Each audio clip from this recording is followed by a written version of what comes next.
Buonasera da Antonello Broghini e da Massimo Barchiesi che vi parlano dallo Stadio Braglia di Modena, grazie alla collaborazione tecnica di Maurizio Galandi. Fra pochi minuti inizierà il secondo anticipo dell'8ª giornata del campionato di Serie B fra il Modena di Walter Novellino e il Brescia di Ivo Iaconi. In precedenza si è giocato Pro Vercelli Spezia con la vittoria della formazione piemontese per 1-0, lanciata al secondo posto in classifica alle spalle della capolista Perugia. Stesso obiettivo che vuole centrare questa sera il Modena, che ha quota 10 in classifica, mentre il Brescia vuole uscire dal Braglia con un risultato positivo per allontanarsi dalle zone basse della classifica. Brescia, che lo ricordiamo, fa parte del terzetto che si trova al penultimo posto della classifica del campionato di Serie B. Modena-Brescia è anche la classica della Serie B, la sfida numero 72 fra queste due squadre nella cadetteria, addirittura la sfida numero 110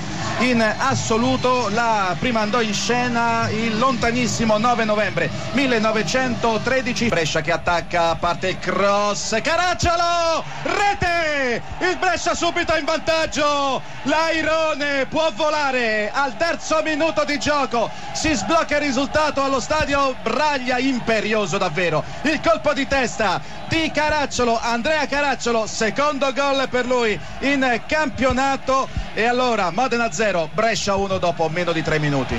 Poi vediamo Bentivoglio di prima intenzione per Caracciolo, la parata da parte di Pinsoglio, ancora Caracciolo in area di rigore, il cross per Oliveira che si gira, manca il pallone, o meglio lo sfiora, lo tocca male all'interno dell'area di rigore in prossimità del dischetto del calcio di rigore, ma ancora Caracciolo, pericolosissimo. Questa volta Pinsoglio ha detto no, seconda occasione per il Brescia che poteva già andare 2-0 dopo 8 minuti.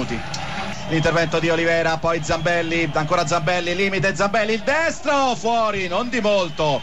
Ancora pericoloso il Brescia con il diagonale di Zambelli, esattamente al 18° minuto. Modena 0, Brescia 1. Brescia che riparte in contropiede con Scaglia all'interno dell'area di rigore, spalla alla porta, poi sta arrivando Bentivoglio, calibra il destro, alto, non di molto, ma ancora Brescia temibilissimo quando parte in contropiede. Siamo al 26° minuto. Modena 0, Brescia 1. Oliveira contropiede, occhio perché sono 4 contro 3, è scoperta la difesa del Modena, c'è Zambelli al limite, Zambelli in area di rigore, Zambelli, la parata in calcio d'angolo con brivido di Pinsoglio perché si è quasi fatto scappare il pallone l'estremo difensore del Modena, che ha sfiorato il palo, quasi autogol di Pinsoglio, ma altra occasione importante creata dal Brescia. Numero di Oliveira, Caracciolo, area di rigore con il sinistro, la parata miracolo di Pinsoglio in diagonale, Caracciolo con il sinistro dopo la magia di Oliveira che con una finezza si era liberato di un avversario,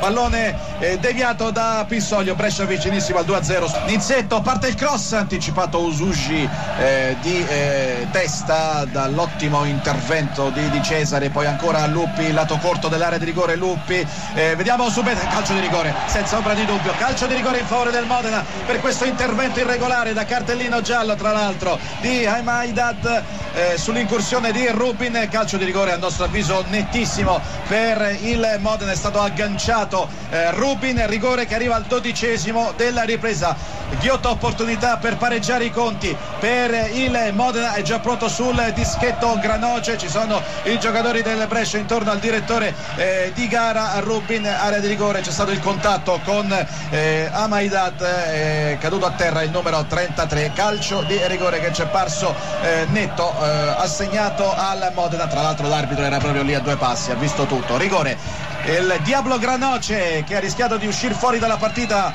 alla fine del primo tempo per un duello testa contro testa con Antonio Caracciolo contro Arcari. Siamo al 13° della ripresa. Granoce sul dischetto, parte il Diablo, la rete, aveva intuito Arcari, Granoce pareggia i conti esattamente al 13° della ripresa. Modena 1, Brescia 1, questo è il calcio, poi chi sbaglia troppo alla fine paga. Schiavone con la punta del piede, Granoce vorrebbe l'1-2, invece Granoce porta palla, parte il cross sul settore di destra, occhio a Rubi, carica il sinistro, intercettato da Zambelli in maniera decisiva perché era un bel tiro quello di Rubin. Ancora Modena, vediamo Ferrari, riesce ad aggirare Antonio Caracciolo, sta arrivando Schiavone, sono in 2 sulla destra, attacca pericolosamente, Calapà si allunga il pallone, la conclusione fuori, che opportunità per il Modena, 10 uomini, la conclusione sul fondo da parte di Calapai al 90°. Siamo 1-1, finisce qui la partita